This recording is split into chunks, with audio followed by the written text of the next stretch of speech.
Hello friends, welcome back to my channel. Friends, ನೀವು ನೋಡ್ತಾ ಇದ್ದೀರಾ Kavitha's Kannada recipe channel. Friends, ಇವತ್ತಿನ ವಿಡಿಯೋದಲ್ಲಿ ಒಂದು ಕ್ವಿಕ್ ಆಗಿ ಆಗುವಂತಹ ಟೀ ಟೈಮ್ ಸ್ನ್ಯಾಕ್ಸ್ ರೆಸಿಪಿನ ತೋರಿಸ್ತಾ ಇದ್ದೀನಿ. ಇದು ಗ್ರೀನ್ ಗೋಬಿ.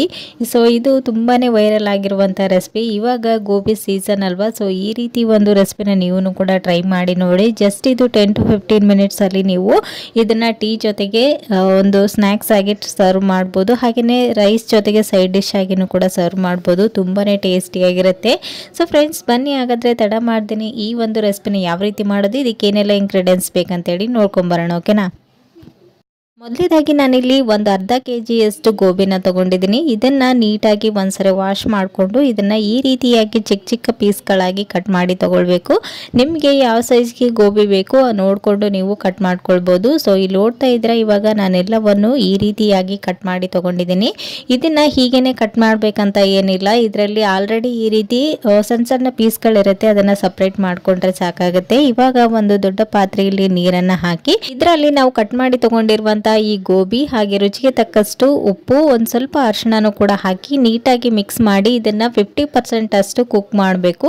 ಸೊ ಇವಾಗ ಕುಕ್ ಆಗೋಷ್ಟರಲ್ಲಿ ಇದಕ್ಕೆ ಬೇಕಾದಂಥ ಒಂದು ಗ್ರೀನ್ ಚಟ್ನಿನ ರೆಡಿ ಮಾಡ್ಕೊಳ್ಳೋಣ. ಇಲ್ಲಿ ಒಂದು ಮಿಕ್ಸಿ ಜಾರ್ಗೆ ಖಾರಕ್ಕೆ ಎಷ್ಟು ಬೇಕಷ್ಟು ನೋಡಿಕೊಂಡು ಹಸಿಮೆಣಸಿನ್ಕಾಯಿ, ಒಂದು ಸ್ವಲ್ಪ ಪುದೀನ ಸೊಪ್ಪು ಹಾಗೆ ಕೊತ್ತಂಬರಿ ಸೊಪ್ಪನ್ನು ಕೂಡ ಸೇರಿಸ್ಕೊಂಡಿದ್ದೀನಿ. ನಂತರ ಇದಕ್ಕೆ 1 ಟೇಬಲ್ ಸ್ಪೂನ್ ಅಷ್ಟು ಜೀರಿಗೆ ಹಾಗೂ 1 ಟೇಬಲ್ ಸ್ಪೂನ್ ಅಷ್ಟು ಧನಿಯಾ ಕಾಳನ್ನು ಹಾಕಿ ನೀಟಾಗಿ ಇದನ್ನು ಗ್ರೈಂಡ್ ಮಾಡ್ಕೊಂಡು ತಗೊಳ್ಬೇಕು. ಒಂದು ಸ್ವಲ್ಪನೂ ಇದರಲ್ಲಿ ತರಿ ಇರಬಾರ್ದು, ನೀಟಾಗಿ ನುಣ್ಣಿಗೆ ಪೇಸ್ಟ್ ಆಗೋ ಥರ ಇದನ್ನು ಗ್ರೈಂಡ್ ಮಾಡ್ಕೊಂಡು ತಗೊಳ್ಳಿ.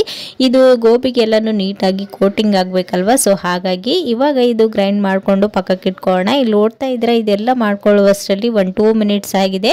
ಇವಾಗ ಇಲ್ಲಿ ನೋಡ್ತಾ ಇರ್ಬೋದು ಗೋಬಿ ಈ ರೀತಿ 50% ಅಷ್ಟು ಕುಕ್ ಆಗಿದೆ. ಜಾಸ್ತಿ ಇದು ಬ್ರಷ್ ಮಾಡಿದ್ರೆ ಮುರಿದೋಗ್ಬಾರ್ದು, ಆ ರೀತಿ ಇರಬೇಕು. ಸ್ವಲ್ಪ ಡ್ರೈ ಆಗಿನೇ ಇದ್ರೇ ಗೋಬಿ ನೀಟಾಗಿ ಫ್ರೈ ಆಗುತ್ತೆ, ಹಾಗೆ ಕ್ರಿಸ್ಪಿಯಾಗಿನೂ ಕೂಡ ಬರುತ್ತೆ.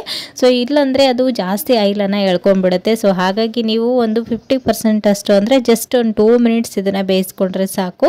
ಇಲ್ಲಿ ನೋಡ್ತಾ ಇರ್ಬೋದು ಇವಾಗ ಗೋಬಿ ಪೂರ್ತಿ ಗಟ್ಟಿಯಾಗಿನೂ ಇಲ್ಲ, ಪೂರ್ತಿ ಸಾಫ್ಟ್ ಆಗಿನೂ ಇಲ್ಲ, ಈ ರೀತಿಯಾಗಿದೆ.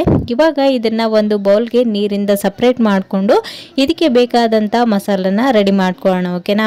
ಸೊ ಇಲ್ಲಿ ನೋಡ್ತಾ ಇದ್ರೆ ಇವಾಗ ಒಂದು ಪಾತ್ರೆಗೆ ಎಲ್ಲ ಗೋಬಿನ ಹಾಕ್ಕೊಂಡು ನಾವು ಮೊದಲಿಗೆ ರೆಡಿ ಮಾಡಿ ಇಟ್ಕೊಂಡಿದ್ವಲ್ವ ಈ ಗ್ರೀನ್ ಪೇಸ್ಟನ್ನು ಕೂಡ ಸೇರಿಸ್ಕೊಳ್ತಾ ಇದ್ದೀನಿ. ನಂತರ ಇದಕ್ಕೆ ಒಂದು 3 ಟೇಬಲ್ ಸ್ಪೂನ್ ಅಷ್ಟು ಕಡಲೆ ಹಿಟ್ಟು ಹಾಗೆ ಒಂದು 3 ಟೇಬಲ್ ಸ್ಪೂನ್ ಅಷ್ಟು ಕಾರ್ನ್ ಫ್ಲೋರ್ನ ಹಾಕೊಳ್ತಾ ಇದ್ದೀನಿ.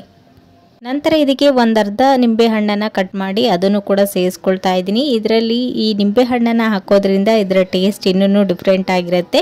ಸೊ ಇದ್ರೆ ಸ್ಕಿಪ್ ಮಾಡೋದಕ್ಕೆ ಹೋಗಬೇಡಿ. ಸೊ ಇವಾಗ ಇವೆಲ್ಲವನ್ನು ಹಾಕಿ ಒಂದು ಸ್ವಲ್ಪ ರುಚಿಗೆ ತಕ್ಕಷ್ಟು ಉಪ್ಪನ್ನು ಸೇರಿಸ್ಕೊಳ್ತಾ ಇದ್ದೀನಿ. ನಾವು ಬೇಯಿಸ್ಕೊಳ್ಳುವಾಗೆ ಆಲ್ರೆಡಿ ಉಪ್ಪನ್ನು ಸೇರಿಸಿದ್ದೀವಿ. ಸೊ ಟೇಸ್ಟನ್ನು ನೋಡಿಕೊಂಡು ನೀವು ಸಾಲ್ಟನ್ನು ಸೇರಿಸ್ಕೊಳ್ಳಿ. ಓಕೆನಾ? ಇಲ್ಲಿ ನೋಡ್ತಾ ಇದ್ರೆ ಈ ರೀತಿ ಇಟ್ಟು ಎಲ್ಲ ಕಡೆನೂ ಕೋಟಿಂಗ್ ಆಗೋ ಥರ ನೀಟಾಗಿ ಇದನ್ನು ಮಿಕ್ಸ್ ಮಾಡ್ಕೊಂಡು ತಗೊಳ್ಳಿ. ಇವಾಗ ಇಲ್ಲಿ ನೋಡ್ತಾ ಇರ್ಬೋದು ಈ ಮಸಾಲ ಪೇಸ್ಟ್ ಆಗಿರ್ಬೋದು ಅಥವಾ ಕಾರ್ನ್ ಫ್ಲೋರ್, ಕಡಲೆ ಹಿಟ್ಟು ಎಲ್ಲನೂ ನೀಟಾಗಿ ಮಿಕ್ಸ್ ಆಗುವಾಗೆ ಈ ರೀತಿ ಮಿಕ್ಸ್ ಮಾಡ್ಕೊಂಡಿದ್ದೀನಿ. ಈ ರೀತಿ ಡ್ರೈ ಆಗಿದ್ರೇ ಈ ಗೋಬಿ ತುಂಬ ಕ್ರಿಸ್ಪಿಯಾಗಿ ಬರುತ್ತೆ. ಓಕೆನಾ ಫ್ರೆಂಡ್ಸ್? ನೆನಪಿರಲಿ ನಿಮಗೆ, ಈ ಗೋಬಿನ ಮಿಕ್ಸ್ ಮಾಡ್ಕೊಂಡು ತಕ್ಷಣವೇ ನೀವು ಫ್ರೈ ಮಾಡ್ಕೊಳ್ಬೇಕು. ಇಲ್ಲಾಂದರೆ ಸಾಲ್ಟ್ ನೀರೆಲ್ಲ ಬಿಟ್ಕೊಂಡು ಈ ಹಿಟ್ಟು ಸಪ್ರೇಟು ಮತ್ತು ಈ ಗೋಬಿ ಸಪ್ರೇಟ್ ಆಗಿಬಿಡುತ್ತೆ. ಸೊ ಹಾಗಾಗಿ ನೀವು ಈ ರೀತಿ ಮಿಕ್ಸ್ ಮಾಡ್ಕೊಂಡು ತಕ್ಷಣವೇ ಫ್ರೈ ಮಾಡ್ಕೊಳ್ಬೇಕು. ಇವಾಗ ಇಲ್ಲಿ ನೋಡ್ತಾ ಇದ್ರೆ ಎಣ್ಣೆ ತುಂಬಾ ಬಿಸಿಯಾಗಿದೆ. ಸೊ ಇವಾಗ ಕಾತಿರುವಂಥ ಎಣ್ಣೆಯಲ್ಲಿ ಒಂದೊಂದೇ ಗೋಬಿನ ಹಾಕ್ಕೊಂಡು ನೀಟಾಗಿ 2 ಕಡೆನೂ ಕ್ರಿಸ್ಪಿ ಆಗೋವರೆಗೆ ಈ ರೀತಿ ಇದನ್ನು ಫ್ರೈ ಮಾಡ್ಕೊಂಡು ತಗೊಳ್ಬೇಕು. ಸೊ ನೋಡ್ತಾ ಇರ್ಬೋದು ಎಷ್ಟು ಕಲರ್ಫುಲ್ ಆಗಿ ಕಾಣಿಸ್ತಾ ಇದೆ ಅಂತ. ಟೇಸ್ಟ್ ವೈಸ್ ಕೂಡ ಅಷ್ಟೇ ತುಂಬಾ ಟೇಸ್ಟಿಯಾಗಿತ್ತು. ಯಾವಾಗಲೂ ಮಾಡುವಂಥ ಗೋಬಿ ರೆಸಿಪಿಗಿಂತ ಈ ರೀತಿ ಒಂದ್ಸರಿ ಗ್ರೀನ್ ಗೋಬಿನ ಟ್ರೈ ಮಾಡಿ ನೋಡಿ, ತುಂಬಾ ಟೇಸ್ಟಿಯಾಗಿರುತ್ತೆ. ಸೊ ಇವಾಗ ಇವೆಲ್ಲವೂ ಫ್ರೈ ಮಾಡ್ಕೊಂಡಿರುವಂಥ ಗೋಬಿನ ಒಂದು ಮಿಕ್ಸಿಂಗ್ ಬೌಲ್ಗೆ ಸೇರಿಸ್ಕೊಂಡು ಇದಕ್ಕೆ ಒಂದು ಸ್ವಲ್ಪ ಚಾಟ್ ಮಸಾಲ, ಗರಂ ಮಸಾಲ ಹಾಗೆಯೇ ಒಂದು ಸ್ವಲ್ಪ ನಿಂಬೆ ಹಣ್ಣಿನ ರಸ, ಈರುಳ್ಳಿನ ಹಾಕಿ ಸರ್ವ್ ಮಾಡಿದರೆ ಒಂದಲ್ಲ 2 ತಟ್ಟೆಯಷ್ಟು ಸ್ನ್ಯಾಕ್ಸ್ನ ಖಾಲಿ ಮಾಡ್ತಾರೆ, ಅಷ್ಟು ಟೇಸ್ಟಿಯಾಗಿರುತ್ತೆ. ಸೊ ನೋಡ್ತಾ ಇರ್ಬೋದು ಮಕ್ಕಳಿಂದ ಹಿಡಿದು ದೊಡ್ಡವ್ರವರೆಗೂ ತುಂಬಾ ಇಷ್ಟಪಟ್ಟು ತಿನ್ನುವಂಥ ಒಂದು ರೆಸಿಪಿ ಅಂತಲೇ ಹೇಳ್ಬೋದು. ಇದನ್ನು ನೀವು ಟೊಮೆಟೊ ಕೆಚಪ್ ಆಗಿರ್ಬೋದು, ಗ್ರೀನ್ ಚಟ್ನಿ ಜೊತೆಗೂ ಸರ್ವ್ ಮಾಡ್ಬೋದು. ಇದರ ಸೈಡ್ ಡಿಶ್ ಆಗಿ ನಾನಿಲ್ಲಿ 2 ಚಿಲ್ಲಿ ಹಾಗೂ ಸ್ವಲ್ಪ ಹಸಿ ಕರಿಬೇವನ್ನು ಕೂಡ ಫ್ರೈ ಮಾಡಿ ಹಾಕಿದ್ದೆ, ತುಂಬಾ ಟೇಸ್ಟಿಯಾಗಿ ಬಂದಿತ್ತು.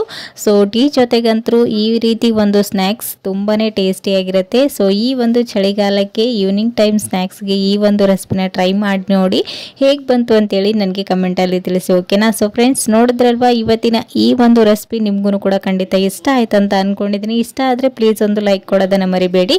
ಮತ್ತು ನಾಳೆ ಹೊಸ ರೆಸಿಪಿಯೊಂದಿಗೆ ಮತ್ತೆ ನಿಮ್ಮನ್ನ ಮೀಟ್ ಮಾಡ್ತೀನಿ ಫ್ರೆಂಡ್ಸ್. ಅಲ್ಲಿವರೆಗೂ ಟೇಕ್ ಕೇರ್, ಬಾಯ್.